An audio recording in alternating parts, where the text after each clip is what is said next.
Levantou-se então uma tempestade dessas tremendas, com vento forte, o que era, aliás, comum no lago. Quando estavam pelo meio, cerca de 5 quilômetros, o lago tinha 21 quilômetros de comprimento por 9, mais ou menos, de largura.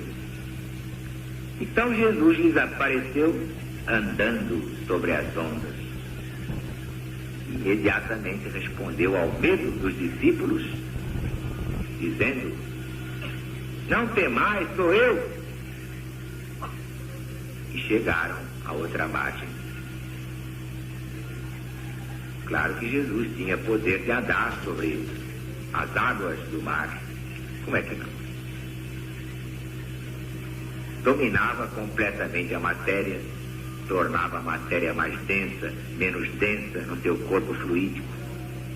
Dominando a lei dos fluidos, dominava inteiramente o seu corpo material.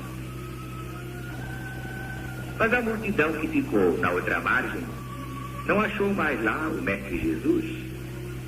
No outro dia de manhã, e saiu à sua procura atravessando o lago. E ao chegar, Jesus faz uma censura. Pode até parecer cruel. Quando me procurais, não é? Não porque vistes milagres, mas porque comestes dos pães e vos fartastes mesmo. Aproveitando a oportunidade, fez uma das grandes revelações a respeito de sua doutrina. Os homens deviam procurar não a comida que perece, mas a que traz a garantia da vida eterna, a vida futura. O povo perguntou o que havia de fazer para praticar a obra de Deus, entendendo perfeitamente que a comida a que Jesus se referia era a sua doutrina, era o seu evangelho, o evangelho de Deus. E ele mesmo explica: a obra de Deus é esta, que acrediteis naquele que ele enviou, o Cristo. Para se convencer, o povo pergunta com que milagre Jesus o provará. Citam o exemplo de Moisés. Por quê? Porque Moisés deu maná, o pão que caiu do céu, aos hebreus no deserto. O que é que Jesus lhes dava? Que fizesse a demonstração. Então Jesus começa explicando: não foi Moisés, mas Deus, o Pai que está no céu, isto é, em toda parte ao mesmo tempo, quem vos deu o maná. Porque somente Deus dá o verdadeiro pão que desce do céu ao mundo para lhe dar a vida. Então o povo reclama esse alimento. O que acontece? O próprio Jesus se apresenta como sendo ele mesmo o pão da vida, porque ele trouxe ao mundo as palavras, a doutrina de vida para alimentar a humanidade por todos os séculos. Declarou: eu sou o pão da vida. E explica logo a seguir, bem claramente, para não deixar dúvidas, que ele falava da sua doutrina. Quem vem a mim, de modo algum terá fome. Aquele que crê em mim, nunca jamais terá sede. Quer dizer, o pão é espiritual, é a doutrina, é a palavra, são os seus ensinamentos. O vinho que dessedenta, e Jesus disse mais tarde: eu sou a videira, é a vida espiritual de união com ele. No versículo 37, há uma palavra de suma importância: todo aquele que Deus me dá, virá a mim. E todo aquele que vem a mim, de modo algum, eu o lançarei fora. Ora, se compararmos com a outra palavra de Jesus: Pai, assim como me deste poder sobre toda a humanidade, a fim de que conceda a vida eterna a todos aqueles que me tens dado, vamos encontrar estas palavras no capítulo 17 deste mesmo Evangelho.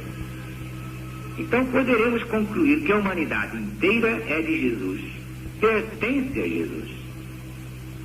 E como ele não lança fora ninguém que o busca para se salvar, a humanidade toda já está no caminho da salvação.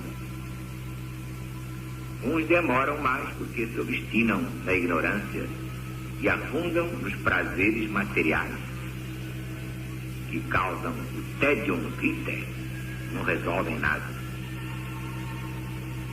Muita gente que bebe, muita gente que joga, faz outras coisas e, entretanto, não é feliz. E um dia vai cansando, diz, o Zaru está com a razão, e vem para ele beber e faz muito bem. Mas compreendemos assim a impossibilidade, o absurdo de asseverar que aqueles que se salvam são minoria absoluta. Todos sairão desse inferno e se salvarão pelo conhecimento da verdade. Isto é confirmado pelas palavras seguintes. Ouçam bem, por favor. Eu desci do céu, não para fazer a minha vontade, mas a vontade daquele que me enviou.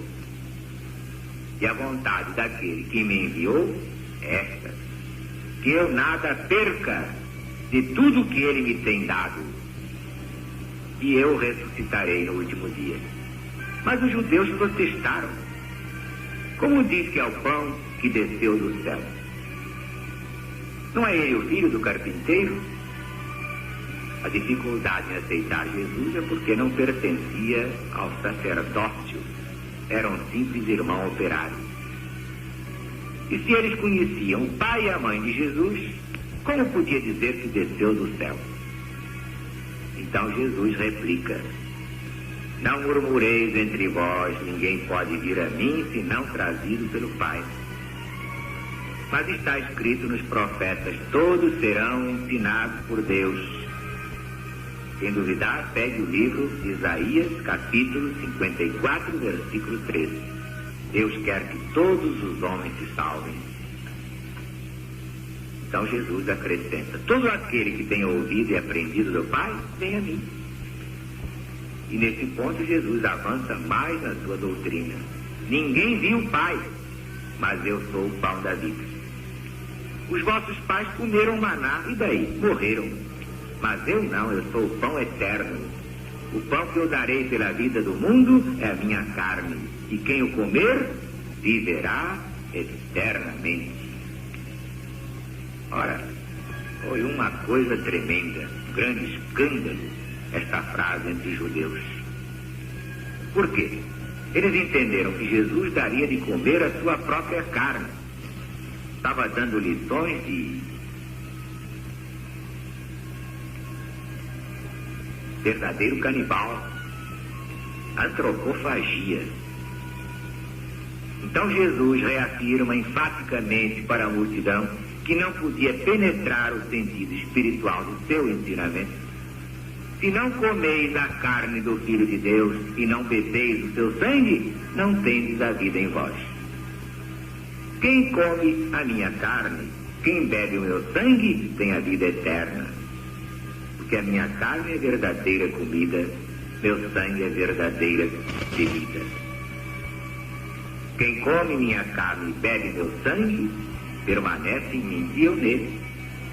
Quem de mim se alimenta, viverá por mim. Este é o pão vivo que desceu do céu. Quem come esse pão, viverá eternamente. E todas essas coisas Jesus ensinava na sinagoga de Cafarnaum.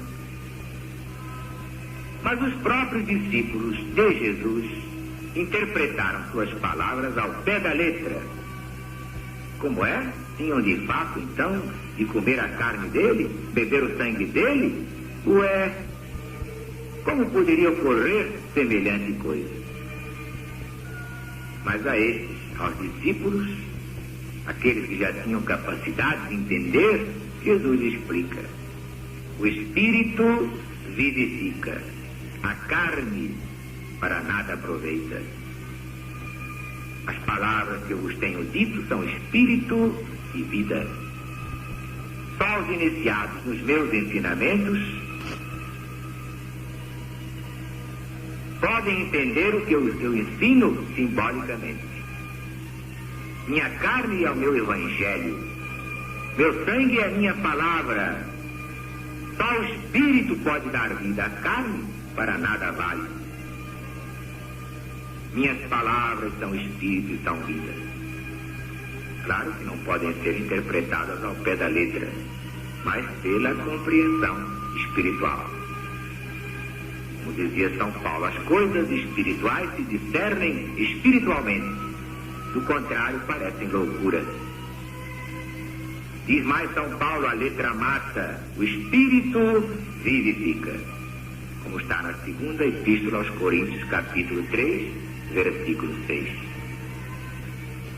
O pão vivo que desceu do céu é a própria carne de Jesus para nos alimentar. São os seus ensinamentos de vida eterna. É a palavra de Deus, é a palavra de Jesus. Quem seguir esses ensinamentos se alimentará deles para todo sempre. Viverá deles, obedecendo a eles tão intimamente como se estivesse comendo a própria carne de Jesus, bebendo o sangue dele. E alguns discípulos não gostaram e ficaram achando que Jesus não estava muito normal, se afastaram dele. Não podiam admitir semelhante antropofagia e só a compreendiam nesse sentido. E eram discípulos, hein? Quer que eu vou dizer? E quer que eu vou me queixar de gente que acha que eu fiz isto ou aquilo? Não faço nada que Jesus não manda. Eu tenho meus sinais, recebo os meus sinais nas minhas visões, nos meus sonhos, nas minhas intuições. Eu não tenho ideias próprias, nem quero ter vontades próprias. Eu só faço o que ele quiser, o que ele mandar. Quero ser apenas instrumento e nada mais. Confio é nele, exclusivamente nele. Nem em mim eu quero confiar. Faço de olhos fechados o que ele disser. Faça, eu faço.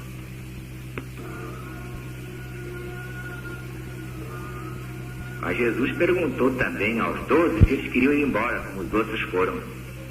Vemos que Jesus prefere perder todos a modificar o ensinamento da verdade, a desobedecer ao chefe divino, ao Cristo planetário, ainda que fique sozinho, mas a verdade ele a dará, custe o que custar.